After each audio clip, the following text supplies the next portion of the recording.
Welcome to this event hosted by the Government of UK and Australia in partnership with the What Works to Prevent Violence program on gender-based violence, overcoming the unseen barrier to effective climate action.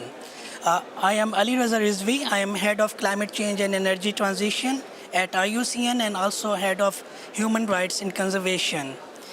I want to thank UK government, Australian government, and the What Works to Prevent Violence program to organize this event. The issue is that gender-based violence is largely invisible. We work on climate change, climate adaptation, conservation, but nobody talks about gender-based violence. It seems like that, people think whatever we do and all this for the sake of environment, for the sake of humans, so we are doing great work. And at times, as we say, way to hell is paved with good intentions. So whatever we do, there is an impact. And at times, these even environmental programming or climate adaptation and other, they exacerbate these issues. So we need to be very careful what we do and try to integrate. And very few examples are out there in the world that many, I doubt, other than UK government, USAID, Australia or others, they are working per se on GBV in climate arena. So that's critical that we all need to come forward. IUCN did a study and we worked with over 300 environmentalists and other people who are working in climate change. And we found out that up to 53% they had experienced women gender-based violence or that was reported to them. So this is something which should be simply unacceptable, but it's going on and it's completely invisible because these women or other, they are again working in rural areas and other areas, so nobody hears them, nobody talks about them, so that's where we need to come into play. So it's great that we are having this event here today where we will be talking about gender-based violence. And the main thing is a report, flagship report will be launched. You have the QR code here. So then we will go into the study and other things will be presented and we will share the work which is going on. But before we go there, I will hand over to Minister Dodds, Honorable Annalise Dodds, Minister for Environment Development in UK. And there would be followed by a panel discussion. So first, over to you, Minister. Well, thank you very much indeed to everyone who is here for this incredibly important event. I'm really grateful to the International Union for the Conservation of Nature, the Australian government and the incredible activists that I was just speaking with a few moments ago for their important work. I am the Minister for International Development as per that very kind introduction for the UK's new government, but I'm also the Minister for Women and Equalities as well. And I'm really pleased to be here for the launch of what is indeed a groundbreaking report. It's very clear, and indeed should be obvious to us, that we have to consider the need to reduce violence against women and girls in the design of environmental interventions. And we also have to recognise that the context that's produced by the impact of the climate crisis is making many women and girls less safe. And that has to come, first of all, from an insight, as indeed the International Union has said powerfully, that gender-based violence is happening. And when we recognise that, we need always to ask ourselves the question, what will we do to mitigate, address and prevent it? And I just want to start by being very clear. Extreme weather is not the cause of violence against women and girls. It's caused by misogyny, misogynistic attitudes and behaviour by some men. But when we understand that, we realise how climate-related impacts can reduce the resources and ability to resist violence against women and girls, and it can facilitate impunity for the perpetrators of it as well. And there are many cases in the report that are set out very powerfully. In particular, it shows how there's a correlation between climate-related displacement of communities and violence against women and girls, where they end up, for example, in unsafe shelter, shelters or in secure accommodation, where they can be harassed, unfortunately, by the aid workers that should be supporting them, and where we see higher levels of child marriage following on from economic stress caused by the climate crisis. And disturbingly, just as was mentioned, the report details how very well-meaning environmental interventions can actually worsen violence against women and girls if they're not considered from the outset together. We can see how, for example, girls have been harassed during construction projects for large infrastructure that's needed due to the climate crisis, how alternative, less environmentally damaging forms of economic activity can be promoted to women but can actually make them less safe if they're more isolated, and where engagement in environmental campaigning can be followed in some cases by a backlash from some male family members.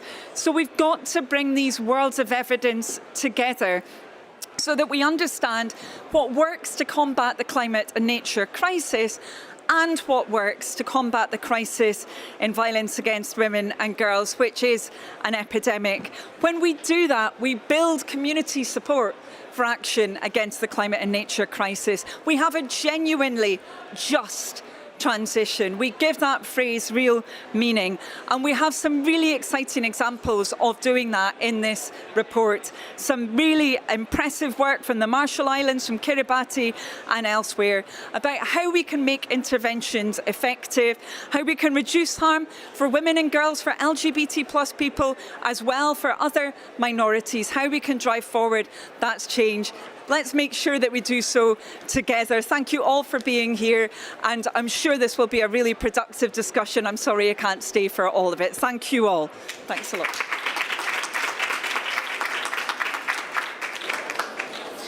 Thank you, Minister. As Minister said, the safety in transformational work must be prerequisite. It's not that people are working for us and then, for environment, for adaptation, for, conservation, and then their safety is at stake. So I'm delighted to introduce our panelists today. Caroline Keton is the regional representative for the Shifting the Power Coalition, and a role that sees her convening the 12 women-led organizations. And her work puts her in the center of efforts to drive an inclusive peace development humanitarian nexus approach. Ms. Laila Khatoon, Program Manager for Badban Sangho, which is a women's rights and women-led group working for lower caste, Dalit, single mothers, separated widows. And finally, we have Michelle Helgen, CEO of ActionAid. So now let's start with, So we have one question for all our panelists. You all have significant experience engaging with the climate crisis in gender-responsive way. So what are your experiences, why this is needed, and why gender-based violence critical for integrated approaches in all our efforts? So let's start with Laila first. Thank you so much, sir. Hello, respected guests and all. I'm feeling so pleased and honored to be a part of this discussion. Because, as a civil society organization, it's really a great opportunity to share something here. So this is Laila. I am from Bangladesh, and I representing Badabon Sangho. Badabon Sangho is a civil society organization, and in the rural level, we are working for women and girls' rights. So for your kind information, I am also from the coastal area of Bangladesh, the southern part of the area of Bangladesh. So southern part is the most climate change affected areas, and actually I'm from there.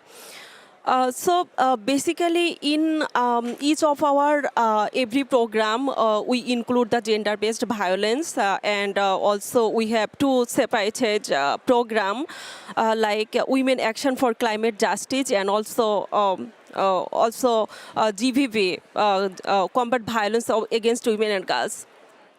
So yes, we have tested the tools and methods about GBV. So basically, in the field level, we are organizing the courtyard session with women and girls. Separately, we are organizing the courtyard session or discussion session with male and boys.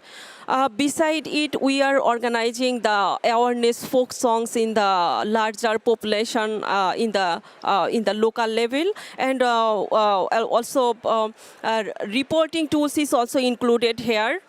Secondly, we have also the test of GVV services for the GVV survivors, because we are locally we are giving the medical support to the survivors, also giving the mental counseling. Also, we are providing the lawyer support.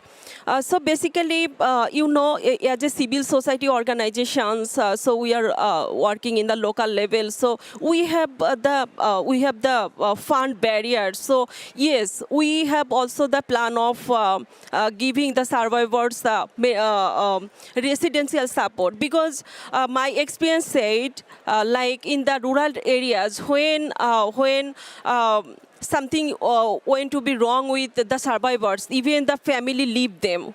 So they didn't have any place where they stay actually. So it is most important. Thank you so much. You can give another person. Thank you for all your hard work. At times, these marginalized people, as said, even their families leave them. So the support system in developing countries is not at par with all these issues which are going on. So thank you for that. Let's go to now Caroline for you.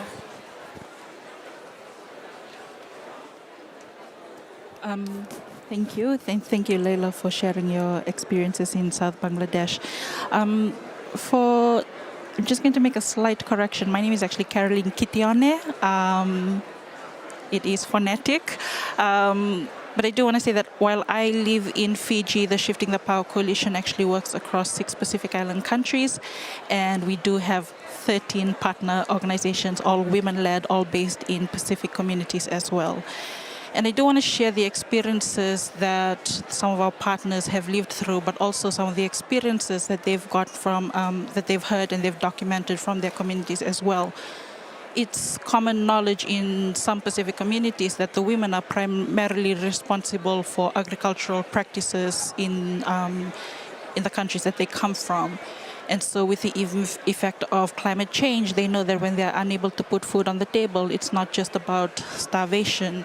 It's about looking at other security concerns that are related to their health and economic rights as well. And so while there are Pacific communities where women lead those practices, there are others in which women have no rights to land, to own land. They can't have their names on the titles, on the title deeds. And so when they get married, they are expected to move to their husbands' villages, to their communities. But should there be a dispute or should he pass away, she has to move back to her family. She has no rights to it. It automatically either goes back to his family or to her oldest son. And so these are some of the issues that we've had to address alongside climate change. And we have to do it because we also recognize that we've had to define what violence is. For so long, when we talk about gender-based violence, it's largely physical. But when the women are talking to us, we also know that it's about the psychosocial abuse that they've experienced. It's about economic abuse. And so we've had to address all these different insecurities as well while we're addressing climate change as well, because it's largely coming from the women. And if the women are only talking to the women, it's because the men that have come out of the assessment teams from different stakeholders have not bothered to talk to the women, because they think the men represent the family, but it's largely been the women in Pacific communities who have led their families, not just in responding to disasters, but also in the preparation of those disasters as well. We already have one of the highest levels of gender-based violence in the world. It comes from the Pacific region. It's not a statistic we're proud of. And that goes hand in hand with the fact that we also have the lowest representation of women in not just parliament, but at all levels of leadership. even our traditional leadership structures are largely led by men. And that's a structure that, as we talk about cultural practices evolving, so too must these structures in place. And we already know from experiences and from multiple studies that have supported these experiences or have come out of these experiences that climate change disproportionately affects women and girls. But we also have to ask ourselves why. Why are women and girls the most vulnerable? It is because there is existing infrastructure that prevents equality from being met, despite the fact that all our governments have made commitments to gender equality, to gender equity as well. And so as we are addressing the security concerns that are coming out of our communities, out of Pacific communities through our partners, we are taking a peace-building approach in understanding that it's not just about the environment. Climate change will never be just about the environment. It is about all the intersecting issues that impact different women, different communities very differently as well. The priorities that are coming out from young women are very, very different to the priorities that are coming out of the older women in our communities.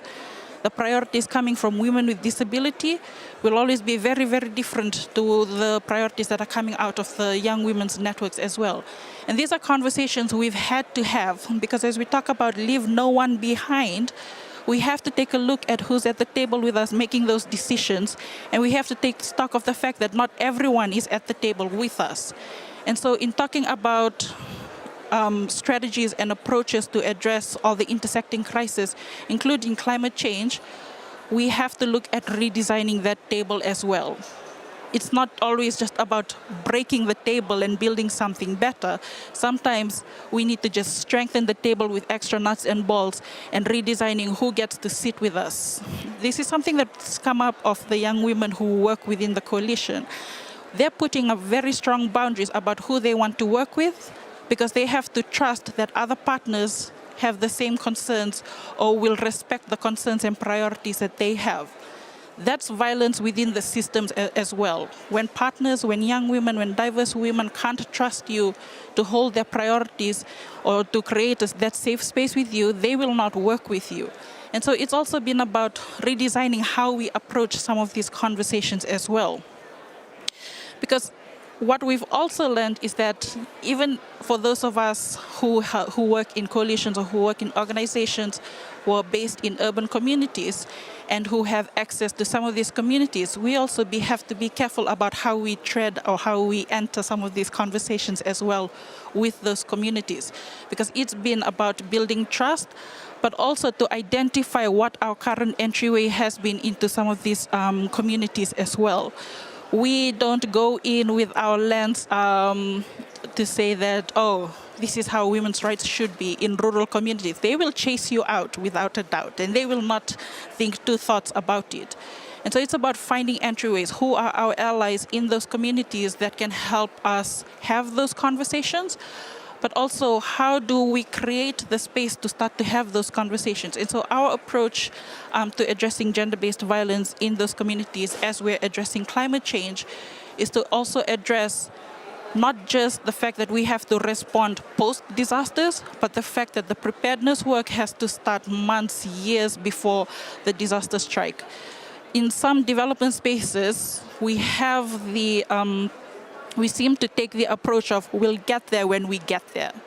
Once we cross that bridge, then we'll address it. I'd argue that the bridge is what we're standing on right now, and it's basically falling apart at our feet. We are very close to reaching the point where we will not be able to respond to some of these issues because it's gotten so out of hand. And so I would say, and I'll emphasize that point later on as well, but I would like to say that this is where the support, the accessibility of information and finance needs to reach those who are most affected. Women, Pacific women are at the front lines of climate change, not because we want to be, but because we have to be. Our countries don't have the economic capacity to move everyone off island should the waves inundate us. We come from small island communities. Exactly where are we supposed to go when climate change hits us? What are we supposed to do about food, which is violence on our communities as well, when the salt water's taken over everything? when we don't have the capacity to respond to disasters. And so we're constantly looking to our governments and other development partners as well to put in place the protection measures that need to be there before disasters strike. And that's one of the ways in which we're responding to both GBV and climate change, but also ensuring that there is an integration of both intersectional and intergenerational principles in our approaches to these issues. Thank you. Thank you. You know, many of those things which are pretty normal for many of us, those things are not in place in many countries and developing countries. Like house deeds and other, after Asian tsunami, we found out when many men died, and then, women in the household, they were the head of those. Banks in Sri Lanka were not opening the accounts because they were saying the head of the family is a man.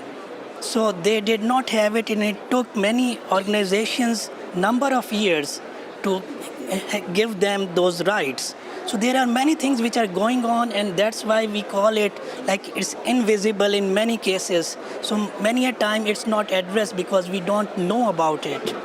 Okay, let's go to Michelle now. Thank you. Look, for those who don't know ActionAid, we're part of a global federation working in 70 countries to advance women's rights and end poverty and injustice. And I should say I'm here representing ActionAid Australia. Look, there's an interesting finding in the report, and that highlights that as global temperatures rise by 1 degree, there's an increase of 4.5% in gender-based violence, and that's evidenced from a study in South Asia. So, Carolyn mentioned the alarming rates of gender-based violence in the Pacific, where, as many as 70% of women in the population can experience violence. But at best case scenario, we know that 1 in 4 women globally experience violence. And we often talk about the climate crisis, but sometimes I think we also need to talk about the gender-based violence crisis. It is happening everywhere in the world among all populations. And the fact that this report is highlighting that as temperatures warm, we are going to continue to see an increase in violence against women. I think we have to be looking at these dual crises. And we know from our experience as a humanitarian actor that in every single crisis linked to climate change, violence against women is increasing. Yet it's often invisible. I mean, the reality is, and I think that any woman who's experienced violence knows that it's not something you go and talk about. It's not something you report to somebody who's going around collecting data. So we have to treat it as though it's happening. That's a core part of UNFPA's minimum standards on gender-based violence in emergencies, for us to recognise that it's happening and to respond appropriately. I think the other thing I'd say why it's so critical that we, start to make these connections is also for us to look at it not just gender-based violence and climate change, but looking across the climate and disaster nexus. And there's a lot of learnings we can take from the humanitarian sector, where we see that protection is the least funded area of any humanitarian response globally, the least prioritised, and it's because of that invisibility. And when you look even deeper into the figures, you see that even within what's funded under protection, which is about 2% from the last study that ActionAid did, most of that's going to protection of children, not to protection of women from gender-based violence. So I think it's really critical that we start to see a shift in how we prioritise this issue, that we recognise that it's happening. We look at how we can address it across that sort of nexus. And I think the other part of it, I would say, is how do we also start to bring a bit more policy coherence? Both the UK and Australian governments have made commitments under the Women, Peace and Security agenda to focus on prevention of gender-based violence and protection of the most vulnerable. And so we have to really start to bring these kind of commitments into a more holistic approach to responding to GBV and climate change, and look at how we can, start to target our resources more effectively. Because I think this is the critical thing. We know that crisis will continue to increase. that is the future for all of our countries, as the world warms. And so how do we target our resources? So we are looking at gender-based violence across disaster risk reduction, humanitarian response, climate change, and start to bring this together into a more coherent picture. Thank you, Michelle.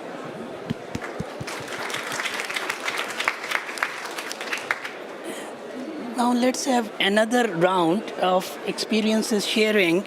So Leila, your organization is supporting women group, indigenous communities. So what are your experiences? What challenges you face more at the ground level and other? You can share. Yeah, thank you, sir. Yes, so all of those I shared. Actually, my learning is like we should have more tools and methods in our perspective of climate change and GVV. And challenge actually, yes, I already most said as a civil society organization, we are working the local level. So to get a fund is the main big challenge for us. And second, yes, we are getting, but for climate change, there have some short-term project, but with this short-term project, actually, we didn't expect a long or a big impact from our area. So that is the challenge I say. Thank you. Thank you. Now, Ketone, disasters are, their frequency is increasing so much now these days. So why do you think incorporating gender-based violence into disaster response is critical?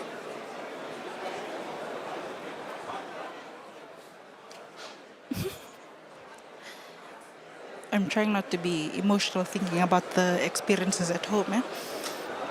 When we go out into the communities, we want to be very careful about how we address these issues, because the last thing we want to do is create or add on to the trauma that these communities are already facing. It's not fair to continue punishing people who have to live through the crisis that they haven't created. And it's why the Pacific have always been so strong about the responsibility of the global north, of industrial nations. When we keep talking about women and girls being vulnerable to disasters and being disproportionately affected, we're conveniently leaving out the fact that the women also have been leading the responses in their communities. We talk about the need for coordination within the climate movement. It's one of the reasons the coalition came together, was so that we could coordinate to influence the humanitarian architecture in our region. We work not to build the capacity of women to lead, because we already know they're leading. What we're working to do is build their capacity to come and influence spaces like this. This is not an easy space to come and influence decision makers and policy makers, but this is why we are diverting resources, so that we can ensure that in order to keep up the sustainability of movements, of social movements back home, they've had the capacity to engage in what policy negotiations look like, so that they can understand what the jargons that we use in these spaces actually mean for them. Because they already have everything defined.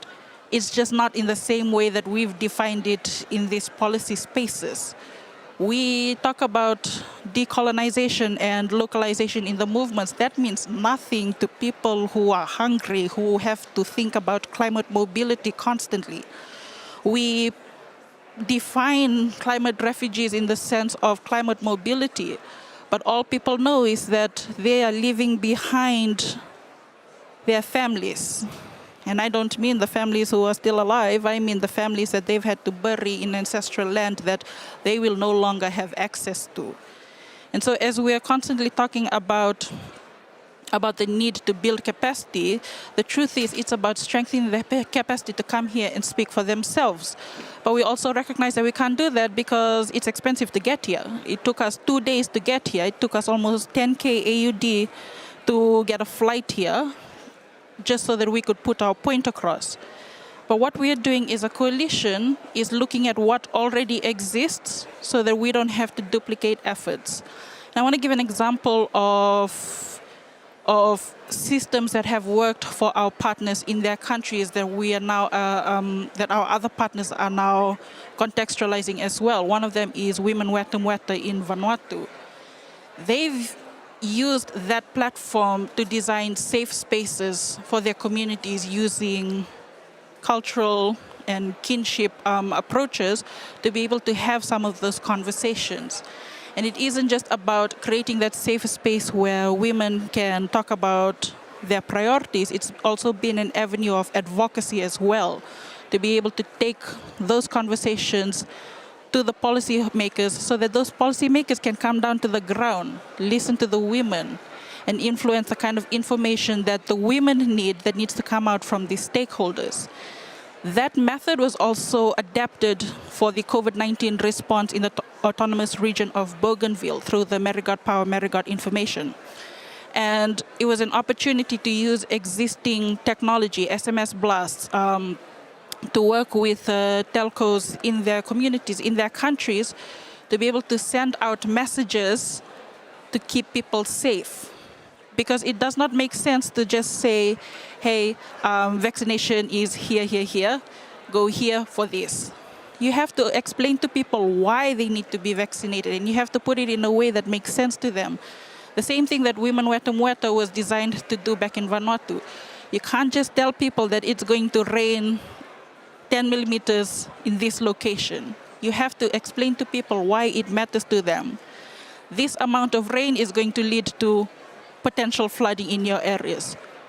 You can move now. These are your evacuation points. And so it's also about designing systems that are led by the women themselves because they know their context. In the autonomous region of Bougainville as well, as we are addressing gender-based violence in the communities in the context of multi-hazard events as well, they haven't just worked with the survivors of gender-based violence. They've had to work with the perpetrators. Our correctional systems in the region isn't designed and isn't appropriate to human rights standards. And so we've had to find other ways to address the root causes of violence. And that means understanding why the hell they behave this way. Why is their violence coming out by the men? Why is it being perpetrated by the men? And so our partner in Bougainville, the Nazareth Center for Rehabilitation, have a male advocate program where they talk to the perpetrators of violence, they rehabilitate perpetrators of violence, and they monitor their progress so that they don't become even more of a menace than they already are in society. It's about finding systems that work. That might not be an approach that works in other places, but if it increases or if it works for them, then it works for them. And it really isn't about telling people what to do. It's about finding ways that works for them. Through the Shifting the Power Coalition, we've also designed for disasters as we're responding to disasters, but this is also something that we carry out before disasters. It's a rapid needs and response assessment. I said earlier that response teams that are coming out of our disaster management offices don't often talk to the women. And so our coalition, our partners actually have pioneered women-led assessment teams to go out and find out what it is that women need, that diverse women need, before a disaster strikes, so that they can respond. So the response is coming out in the preparedness stage rather than post-disasters. And so we're also having to look at cross-gender methodologies as well to address not just gender-based violence and climate change, as Michelle has shared, but it's about finding out how we can address all other intersecting issues, because these are not happening as separate issues. What affects the environment affects the people. What affects the people will affect everything else. Everything is linked, and that's something we don't seem to take into consideration. We were doing the pre-briefing for this event, and something we can all agree on is that we are talking about gender, GBV and climate change as two separate issues, when the truth is, and we all know this because we are all practitioners in the field, so maybe this is not the room to be repeating this in, but everything is linked. And so our strategies have to be designed with the fact that everything is interconnected, the same way that people aren't just one identities, we are multiple identities. And so we also have to have the resourcing in place. We also have to be clear that resourcing isn't just financial. It's about ensuring that there is technical and operational capacity as well that exists for these strategies to actually work. Thank you. Disaster and disaster responses, many a time bring out sometimes worst out of people. When fear is there, people are victim and all this. Same in many of the disaster, there are studies now that, when, again, with good intentions, cash for work was given to women, and what happens in many instances, husbands stopped working because income was coming or extra income was coming, and they started going to, they became alcoholic, and then there was more abuse at home. And so good intentions, cash for work, only for women to work over there, but that cash was used for abuse and all that. So there are, very effective and integrated approaches are critical. So let's go to ActionAid, that what effective approaches you are trying to integrate in your work and partnerships. Thank you.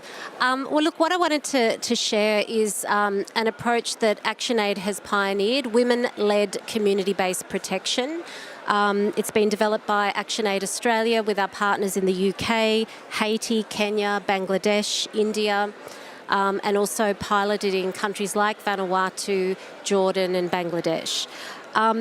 And this is an approach that's challenging these traditional ideas that you often see in humanitarian response of a protection approach that treats women as passive recipients of some kind of services and support.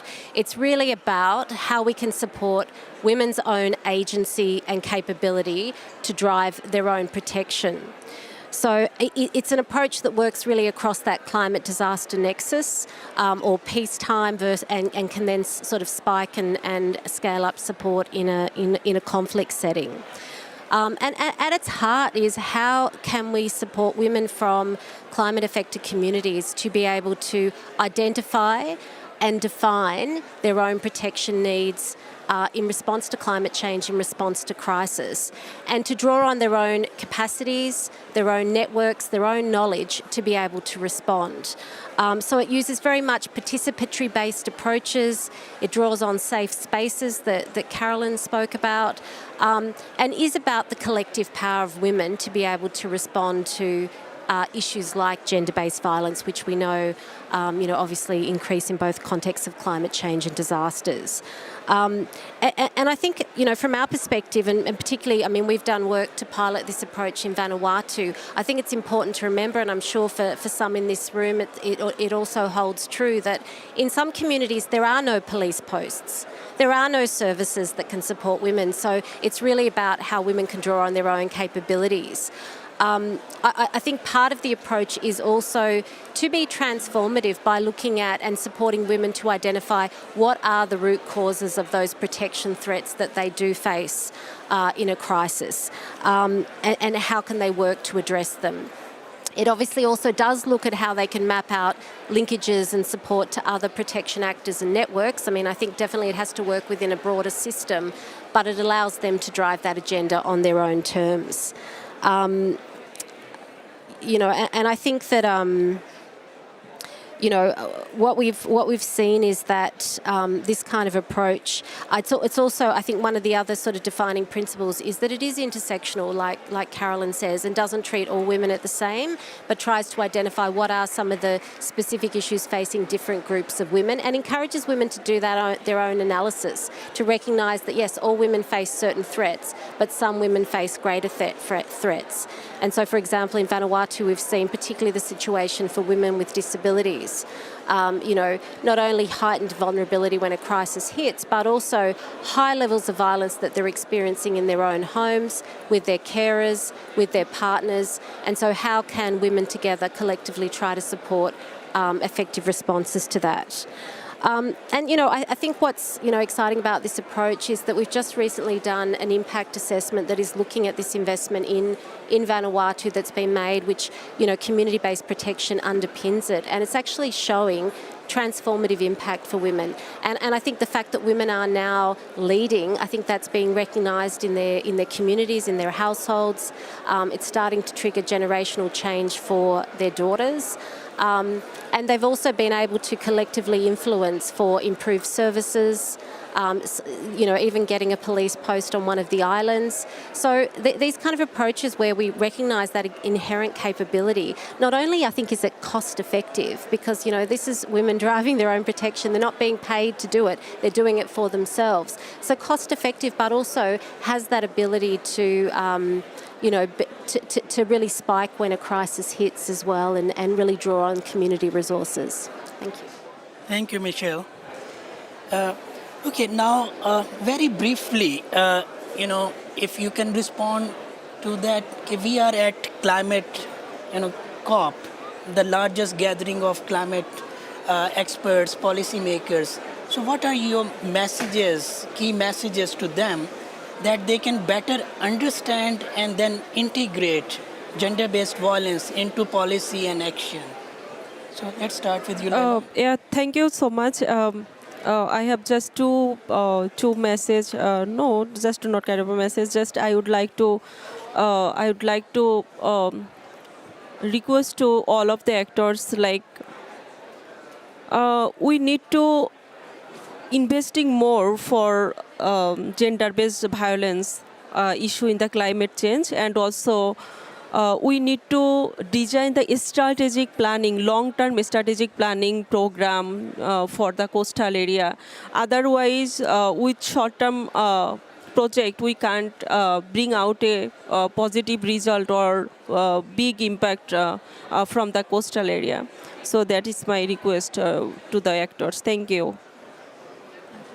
I'll just very quickly add on to that, and I think we have three key asks, and this really does resonate with the rest of the Pacific as well. One is to continue investing in local women's leadership to lead, to design climate solutions that work for them, but also the strategies to respond to multiple crises as well. Two, we can't keep creating new frameworks, new task forces, or if we do need to create new frameworks, it's because this one is inefficient. But the fact of the matter is we can't keep creating new task forces to design programs and strategies for us. What we can do, though, is work with existing women's networks that already have the solutions, that already have the innovation.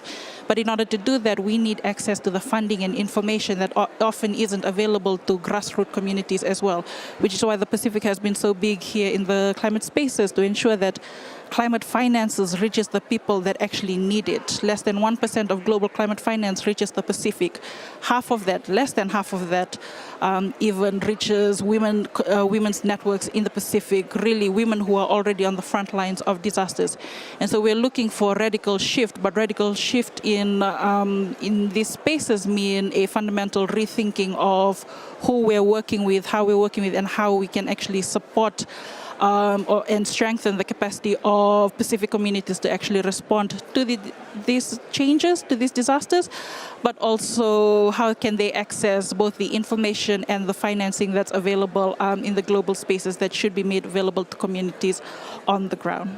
Thank you. And I guess this is the climate finance COP. So I think my message would be we need to see gender responsive climate finance. And that definitely needs to be supporting, local women's leadership to drive climate solutions, including an integrated approach to gender-based violence.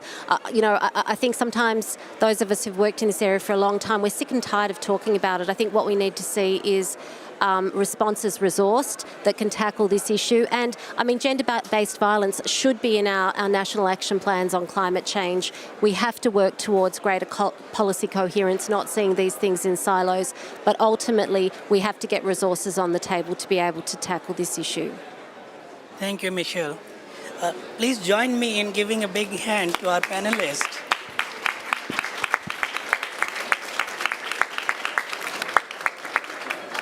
Very insightful, and those things we need to do it. It seems very simple, but it's a very, very big challenge.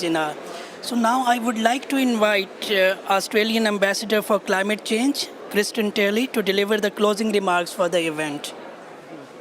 Thank you very much. I might just stay in my seat here if that's okay. I think it's been the sort of discussion in where I think sitting Talanoa style, Pacific style, and engaging in a conversation is really appropriate. But can I just also echo your thanks to such an expert panel, expert in knowledge, expert in commitment, expert in advocacy, in an issue that, as we started off saying, has been somewhat invisible for quite some time, and it's an issue that if we are actually going to make any headway in resolving, we need to talk about, we need to think about, and we need to keep working on the solutions. So thank you for the commitment and the effort and the expertise that you bring.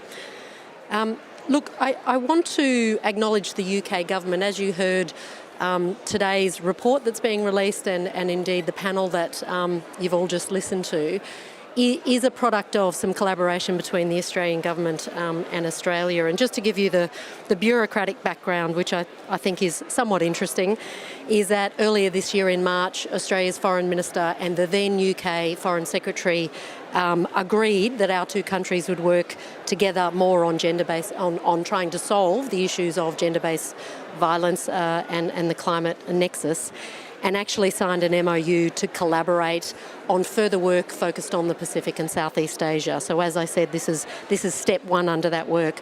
The reason I wanted to mention that is because I really want to pay tribute to Minister Dodds, who, while she had to leave, I think for those of you that are bureaucrats, you'd know that when you have a change of government, it's often hard to convince the new government to continue to put emphasis on and support something the former government, your adversaries, started. Not only is the current UK government and Minister Dodds very, very committed to continuing this work, I mean, as you saw yourselves, they're committed to loudly talking about it and driving solutions. So a real credit to the new UK government and to Minister Dodds herself. Look, I guess I want to reflect that the panelists sort of really reflected on the fact that, as you all know, when climate change is paired with gender inequality issues, what happens is we have a crisis within a crisis. And it's not like two crises, it's not 1 + 1 = 2. It's kind of one times several, really exacerbates two very challenging issues. We did focus, as the report does, on Pacific and Southeast Asia, and we had two strong advocates from those regions talking about the challenges and some of the solutions in their regions. But I did want to reflect, this is an issue for all countries. It's certainly an issue for Australia as well. And one of the statistics, drawing on something Michelle said, certainly in Australia we have research that shows that incidents of intimate partner violence increase when the temperature hits 34 degrees, so on the day of that temperature being reached and the days beyond as well. So this is an issue for all countries. But of course, the solutions, which was, I think the really important part of the conversation we talked about, twofold. One, breaking down the silos, as we just heard, to have the climate responses and the gender lens and gender-based violent lens coming in. I'll do a little bit of audience participation. How many people are here and the sort of primary reason they're here and their job is to do with climate and climate policy? And how many are here because their job is gender equality, dealing with gender-based violence? How many cover both equally? Well, that impressed me. So that's good news. I was expecting that perhaps it was just the people to my right that would be able to say that. So I'm actually quite encouraged that a number of you are already thinking about it. I don't spend a great deal of time, and I'm not charged with myself thinking about gender equality issues, gender-based violence issues, but I have a lot of the tools and the mechanisms at my disposal that actually I need to be thinking about that. So if I can encourage us all, and certainly myself, to just take one thing from this, and we heard some suggestions for what those of us involved in the negotiations process can do. Can I ask that those of us working on climate change, every time something's coming to us, we're just adding that gender equality, gender-based violence lens and thinking, what am I missing here? Who do I need to get advice from in this space? So cross-pollination. And then, of course, the other solution when you are designing policies, in particular climate solutions, climate resilience-based policies, climate mitigation policies, bring in real and meaningful participation from the women and the people that are directly affected by the issues we've just been talking about. So make it meaningful and make it thoughtful would be my second point. Third point, we didn't touch on it as much in the panel, but I think it would probably be self-evident to many of you. The solutions to many of these issues are very location and context specific, and certainly culturally specific as well. So make sure that for those of us that sit in, bureaucracies in capital cities, that we're not thinking about it from our perspective or the people in that region, but going into the areas in which we're trying to design climate solutions for. So I might just conclude there and again really acknowledge the expertise we've heard from the panel and encourage you all to take some of those lessons forward in the work that you do. Thanks very much.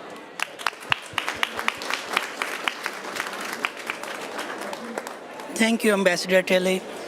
So the critical need is that we need to have, as Ambassador said, the lens need to be changed, It's not rocket science, it is just to be integrated the way we think that everything is needed. So that's how this is also a must need, which we should consider while integrating those. And we heard today many, along with the challenges, the learning and suggestions are also very practical suggestions which can help us to take it forward, to incorporate these into climate policy and decision making and investment. And another thing I would just like to add is that for indigenous people and local communities, direct financing is also critical, because that's where things will change. Action is taking place there. Many a time direct financing not happening, also creating lots of problem, because experts like us sitting somewhere in there, as also alluded here, that we think one size fits all sort of thing can happen and make things we think this is great and all these things happen, but no. Local decision making, the pen must be in the hand of the people. They are working and they are suffering. So it should be in all cases at least co-design, co-implement, co-finance. So those things are critical. Now we are at COP, where the gender action plan is being finalized, being taken forward. So that's also critical, that we make sure that gender-based violence is part of it. All the work which has been done in the past is not wasted, and we must take it forward. So I'll end it with this. Don't forget to download the report. Thank you very much, everyone.